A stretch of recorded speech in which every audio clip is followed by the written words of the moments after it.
करतो.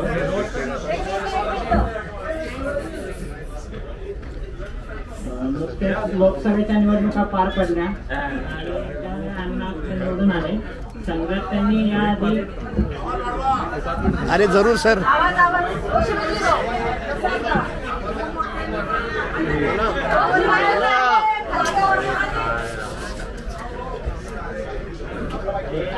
बोला ना. काय फरक पडत नाही. कंटिन्यूच राहू दे. कंटिन्यूच राहू दे. फक्त घट्ट धरा. छोटा असल्यामुळे ते खाली पडू शकतो.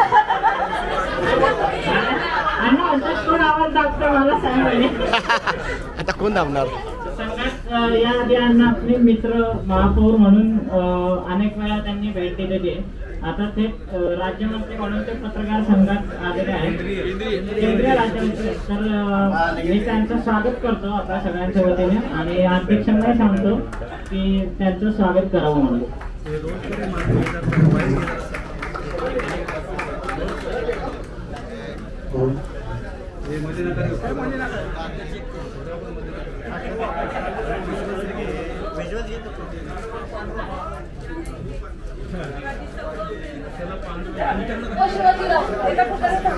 ए शिवाजी. ए शिवाजी. ए शिवाजी. आता प्लीज मध्ये येऊ नको. प्लीज मध्ये येऊ नको. हे म्हणलं नाही शिवाजीचं.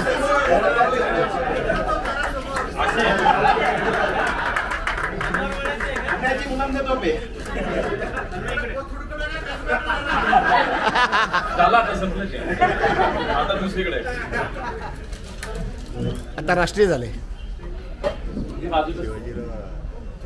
नाही नाही त्याला बोलावं लागतं मधनं.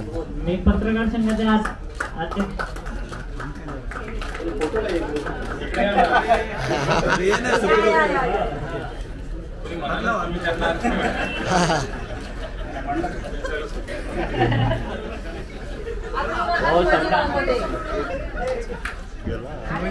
शिवाजी आता इकडे तिकडे येऊ नको फक्त बस. एका ठिकाणी कुठं घे. पुणे शहर पत्रकार संघाचे अध्यक्ष पांडुरंग सांगोर यांना 2 मिनिटं बोलायला सांगतो.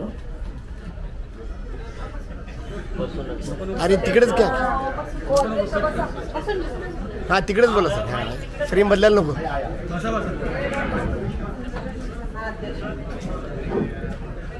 आपल्या सर्वांचे लाडके मित्र आणि नवनिर्वाचित खासदार, नवनिर्वाचित केंद्रीय सहकार व नागरी उड्डयन मंत्री मुरलीधर मोहोळ यांचं मी सर्वप्रथम पुणे श्रमिक पत्रकार संघाच्या वतीने सहर्ष स्वागत करतो. आपल्या सर्वांना विनंती आहे की टाळ्यांच्या गजरात आपण त्यांचं स्वागत करूया. आपल्यातला माणूस मोठ्या पदावर गेला की काय आनंद असतो हे सगळ्यांच्या चेहऱ्यावर दिसतेच. अण्णांचं आपल्या सर्वांची ऋणानुबंध आहेच. पुणे महापालिकेत पक्षात गेल्या अनेक वर्ष ते काम करतायत. महापौर पदाच्या काळात असेल, नगरसेवक पदाच्या काळात असेल, आपला नेहमीच त्यांच्याशी संपर्क आलेला आहे. विशेषतः पुणे श्रमिक पत्रकार संघाशी त्यांचं एक ऋणानुबंधाचं नातं राहिलेलं आहे. आपल्या अनेक उपक्रमात अण्णांनी नेहमीच आपल्याला मदत केलेली आहे. आता साहजिक आपला माणूस केंद्रीय पातळीवर मोठ्या पदावर आहेत. तर आपलेच नाही तर आपल्या पुणे शहराचे प्रश्न मार्गी लागणार आहेत किंवा त्यांना एक निश्चितपणे गती मिळेल याचाही आनंद आपल्या सर्वांना आहे. यापेक्षाही मला एक वेगळं उदाहरण सांगायचं की आपला माणूस एक पदावर असलं त्याचं काय असतं की 2 दिवसापूर्वी आपल्या पुणे श्रमिक पत्रकार संघाचे एक सदस्य त्यांची कन्या जर्मनीला शिक्षणासाठी गेले होते आणि दुर्दैवी त्यांचं तिथं निधन झालं. तर तिथले त्यांचे सहकारी जर्मनी एम्बेसीमध्ये आणि एअर इंडियाशी किमान 3 दिवस संपर्क करत होते, पण त्यांना कुठलीच मदत मिळत नव्हती. अण्णांनी चार्ज घेतला आणि त्याच रात्री आपले सहकारी सुनील राऊत यांनी अण्णांशी आणि आमचे मित्र विनोद सातव यांच्याशी संपर्क साधला. अण्णांनी लगेचच जर्मनी एम्बेसी आणि एअर इंडियाशी संपर्क साधला. जी डेड बॉडी यायला किमान 8 ते 10 दिवसांचा कालावधी लागणार होता ती उद्या येणार आहे. हा जो काही फरक असतो तो आपल्याला पाहायला मिळतो की आपल्यातल्या माणसाचं वैशिष्ट्यच हे असतं की तो आपल्याला कधी मध्यरात्रीमध्ये तिला जाऊ शकतो. हे एक उदाहरण आहेच. आपल्याला दिल्लीशी आपल्या पुणे श्रमिक पत्रकार संघाची दिल्ली टूर निघाली की आपल्याला माहिती आहे की दरवर्षी संसदेतले पास आणि राहण्याची व्यवस्था याची व्यवस्था करताना काय ताळंबळ उठते हे त्या कार्यकारिणीला आणि त्याच्यांना माहिती आहे. हा प्रश्न आपल्याला सुटलेला आहे. म्हणजे दरवर्षी रेल्वेने आपण दिल्लीला जात होतो. आता विमानानं. पुढच्या वर्षीच्या अध्यक्षांना एक वेगळ्या बहुमान मिळेल की एक वेगळ्या पद्धतीने जाईल. मला वाटतं यात आपल्या माणसांचं वैशिष्ट्य ठरेल. पत्रकार संघाशी त्यांचं नातं आहे. पुन्हा एकदा मी त्यांच्या कारकिर्दीला शुभेच्छा देतो आणि आपण वार्तालाप कार्यक्रमाला सुरुवात करूया. अण्णा ती भूमिका मांडतील, त्याच्यानंतर प्रश्न उत्तरं होतील. धन्यवाद. सर्वांना नमस्कार.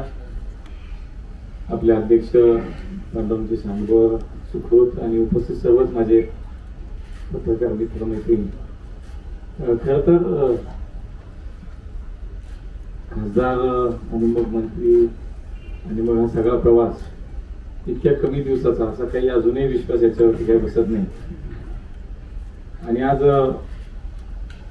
शपथविधी झाला आणि मग 1.5 दिवसाची सुट्टी मिळाली म्हणून आज आपल्याकडे पुण्याला सगळ्यांना आज एकदा एक भेट होईल.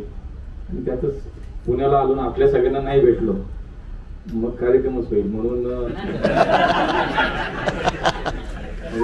विनोदाने घेऊया. हा ते मगाशी एक किस्सा मी सांगितला असं की हे झालं आणि सगळं एकदम सगळंच बदलून गेलं. ज्याची काही सवय नाही तेही सुरू झालं. धडाधड काय सॅल्यूट काय फॅल्यूट काय असं काही ते वेगळंच सुरू झालं. मी अध्यक्षांना म्हणतो एक नवीन आम्ही डेव्हलप केलं आता काय, जसं ते थप्पड से नहीं प्यार से डर लगता है साहब, तो डायलॉग आम्ही असं केलाय, बदनामी से नहीं इज्जत से डर लगता है. गमतीचा भाग आहे. खूप प्रेम आणि खूप या सगळ्या याच्यामध्ये मनापासून या सगळ्याचा आनंद वाटतो की एक सर्वसामान्य कार्यकर्ता, कुठली राजकीय पार्श्वभूमी नाही आणि बूथ स्तरावरती काम केल्यानंतर आज मागच्या 30 वर्षानंतरचा संघटनेतला प्रवास, लोकप्रतिनिधी प्रवास आणि आज इथपर्यंत आला. सकाळी विमानतळावरती आपल्या प्रसार माध्यमाचे सगळ्या मित्रांनी विचारलं की कसं वाटतंय आता. मी त्यांना म्हटलं की आज इथं स्वागताला जवळजवळ 1000-2000 कार्यकर्ते इथं जमलेले आहेत. ते ढोल वाजतायत, नाचतायत, झेंडे फिरवतायत आणि घोषणा देत आहेत.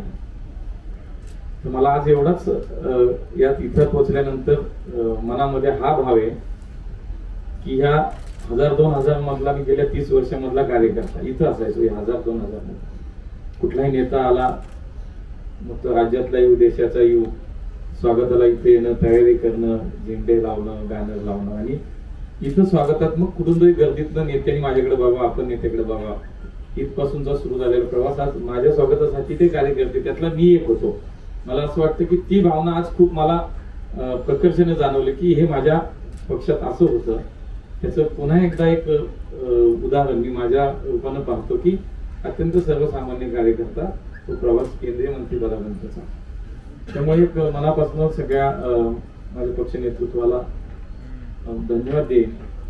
म्हणजे मोदीजींनी, अमितभाईंनी, नड्डाजींनी आणि देवेंद्रजी आहेत, म्हणजे बावनकुळे साहेब आहेत, आमचे चंद्रकांत दादा, त्या सगळे गडकरी साहेब, सगळ्या मंडळींनी माझ्यावरती जो काही विश्वास व्यक्त केला. खरं तर मलाही स्वप्नात वाटलं नव्हतं असं काही होणार आहे. म्हणजे ज्या दिवशी मोदीजींचा शपथविधी होता त्या दिवशी मी त्या शपथविधीला आपल्याला जायचं म्हणून 1 दिवस अगोदर गेलो, 2च दिवसाचे कपडे घेऊन गेलो होतो आणि शपथविधी संध्याकाळचा होता. सकाळी 9 वाजता झोपेतच होतो, म्हणजे संध्याकाळी जायचे शपथविधी. 9 वाजता नड्डा साहेबांच्या पीएचा फोन आला आणि तो आमचा त्याचं नाव बघा, तर त्याचा फोन आला, म्हटला की साहब को बात करनी आपसे. तर मला असं वाटलं की आदल्या दिवशी नड्डा साहेबांच्या ऑफिसमधून एक मेसेज सगळ्या खासदारांना आला होता की उद्या शपथविधी झाल्यानंतर सगळ्यांनी माझ्या घरी स्नेहभोजनाला या. म्हणून मला असं वाटलं की जेवढे जमेल तेवढ्या लोकांची बहुतेक साहेब बोलत आहेत. तर त्यांनी मला फोन केला, मुरली जी कहाँ हो, पुणे में हो या दिल्ली में हो. मी म्हणलं साहेब दिल्ली में हो. तो एक काम करो, असं थोडा पॉज घेतला. मी म्हणलं आता काय, मला काय म्हणलं एक शक्यतो पॉज घेतला, म्हणलं काहीतरी गडबड दिसते. एक काम करो, 11 बजे PM हाऊस आ जा, आपको शाम को शपथ लेनी. मला काही सुधारणा, मी नक्की बघतो की तेच आहे, आवाज तोच आहे का, मला काही माहित नाही, कारण अपेक्षितच नाही. कारण पहिली वेळ आहे, मी पहिल्यांदा निवडून आपण गेलो आणि पहिल्याच टर्ममध्ये असं काही होत नाही, 100% होत नाही. पण ते मला असं वाटतं की ते सगळं एकूण स्वप्नवत होतं, विश्वासही बसत नव्हता. पण दुसऱ्या बाजूला दडपणही येत होतं की आता मात्र हे काहीतरी वेगळंच चाललंय. आणि मग PM हाऊसला गेलो, तिथं सगळ्यांना एकत्र बोलवलं, मोदीजी आले, आम्हाला सगळ्या जे काही शपथ घेण्याच्या सगळ्या मंत्र्यांना एकत्र बोलवलं. त्यांच्या पद्धतीने त्यांनी आम्हाला मार्गदर्शन केलं, काही सूचना केल्या. थोड्या मधल्या वेळात घरच्यांना फोन केला की जंगलात जे काही विमान मिळत असेल तर सापडत असेल तर या. आता थोडंसं त्यांना 9:30ला कळल्यानंतर एक तासाभरात आवरून ते 11:15ला एअरपोर्टला पोहोचले. 11:15चं फ्लाईट त्यांना होतं ते मिळालं होतं आणि म्हणून ते शपथविधीला आई आणि मुली फ्लाईटला पोहोचल्या. ते पण हा इतकं सगळं अचानक होतं, याचं सगळं सांगायचं की काही विश्वास मला त्या सगळ्यांमधल्या 2-4 तासात मलाच विश्वास बसत नव्हता हे काय चाललं. PM हाऊसला डायरेक्ट एंट्री काय काय असं एकदम. आणि गेल्यानंतर मोदीजी म्हणले क्या पुणेकर कैसे हो, म्हणल्यानंतर म्हणलं नक्की एकदम अजून बरं वाटलं की आज यांच्या टीम मध्ये आपण काम करणार आहोत आणि संधी मिळते. खूप बरं वाटलं. शपथविधी घेताना सुद्धा ते एक दडपण होतं आणि शेवटी 3रा नंबर होता, त्यामुळे ते एक दडपण होतं आणि कधीतरी संपला. पाठ करून करून चुकायला लागलो, हातात होतं माझ्या शपथ घ्यायची. तर ते पाठ तरी किती वेळा म्हणलं, पाठ एखादी सही आपण सारख्या मारत असतो की चुकते शेवटी. तसं ते पाठ करता करता शब्द चुकायला लागले का असा संशय लागला, म्हणजे ते किशोरच ठेवून दिले.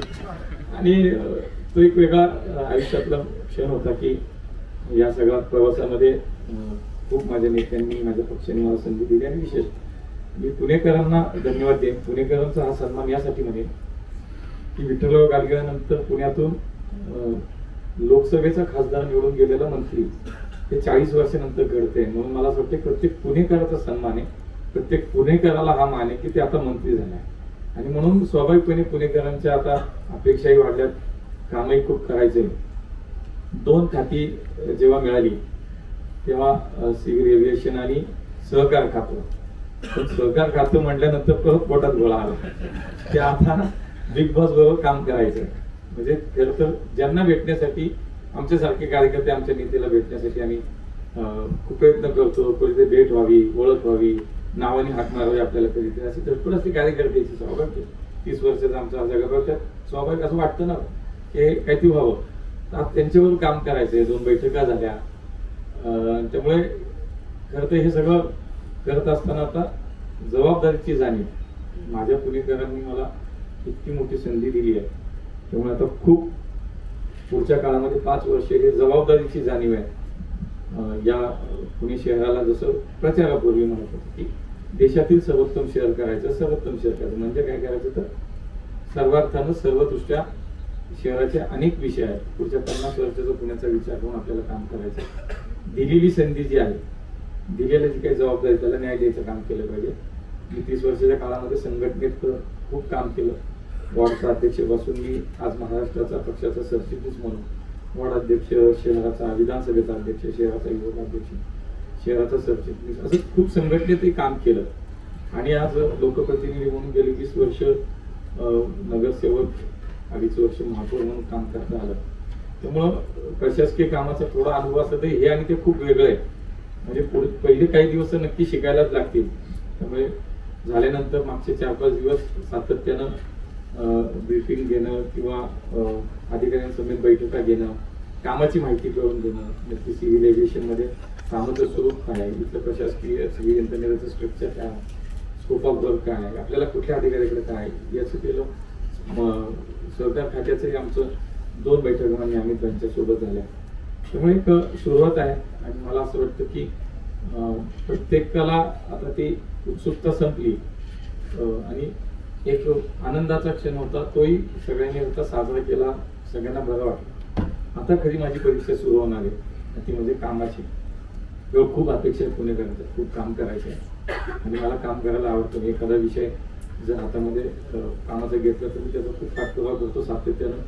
मागच्या 2-3 दिवसात पुण्यातल्या अनेक विषयासंदर्भात इथे यायच्या आधी म्हटलं तुमच्याबरोबर बसायच्या आधी काहीतरी घेऊन यायला पाहिजे, म्हणून 2-3 दिवस बऱ्यापैकी काही ना काही सुरुवात पुण्यातल्या काही विषयासाठी करून आलो, भेटीगाठी केल्या. मग कामच करायचे असा सगळा मनामध्ये विचार आहे. सहकार हा तर खरं तर सहकार्याकडून समृद्धीकडे आपण म्हणतो. म्हणजे हा एक मोठा आपल्या महाराष्ट्राचा तर सहकार एक आत्मा आहे.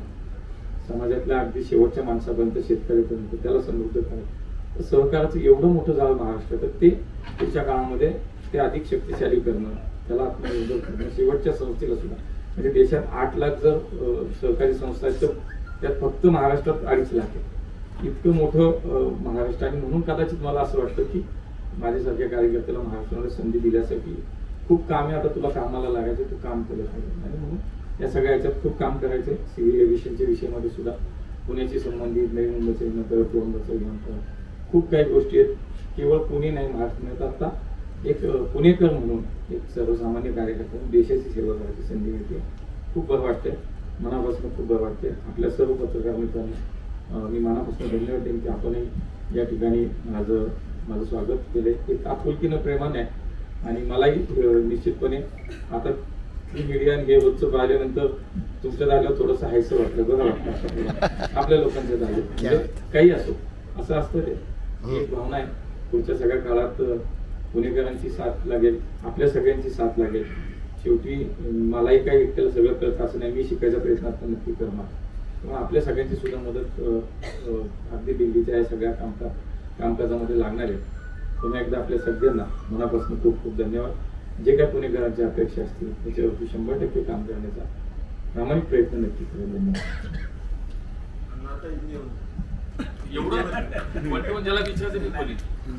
प्रश्नोत्तराला आपण सुरुवात करू.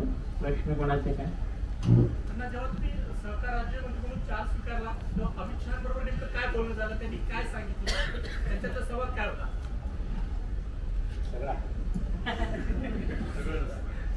नाही, सुरुवात होती त्यामुळे थोडंच बोलणं झालं आणि ते फार कमी बोलतात. त्यामुळे पहिल्या दिवशी चार्ज घ्यायचा होता, ते कॅबिनेट मिनिस्टर म्हणून त्यांचा चार्ज घ्यायचा होता आणि बाजूला आम्हाला चार्ज घ्यायचा होता. आणि त्यामुळे त्यांचा चार्ज घेण्याच्या वेळेला भेटलो आम्ही सुरुवातीला. त्यांनी मलाही शुभेच्छा दिल्या आणि आता सातत्यानं थोडंसं काम करायला वेळ दिला पाहिजे असं त्यांच्या एकूण त्या बोलण्यातून होतं. आज 1.5 तास सुरुवातीला अधिकाऱ्यांची ओळख आणि असं आमचं 1-1.5 तासाची मीटिंग झाली. काल सुद्धा एक आमची बैठक ठरली होती सहकार खात्याची. नवीन एक राष्ट्रीय सहकार धोरण अमितभाईंनी गेले 3 वर्ष त्याचं खूप काम केलं आणि त्याच्या संदर्भात काल एक बैठक होती. ती काही बैठक झाली नाही, पण आपल्या पुण्याच्या 2-3 विषयासाठी मी त्यांना भेटायला गेलो. कारण विमानतळाच्या संदर्भात ते 2 विषय जे आहेत होम मिनिस्ट्रीशी संबंध आहेत, त्यामुळे मी त्यांना भेटायला गेलो. तेव्हा ते मलाच म्हणाले, मुरली तू पुणे नहीं गया क्या? म्हणजे साहब आपली तो आज मीटिंग रखी तो तुम्ही नहीं गया. ठीक आहे तो आज पोस्टपोन हो गई, तू जात गया. थोडंसं वरच्यावर थोडं आता बोलणं सुरू झालं, पण मला असं वाटतं की कडक हेडमास्टर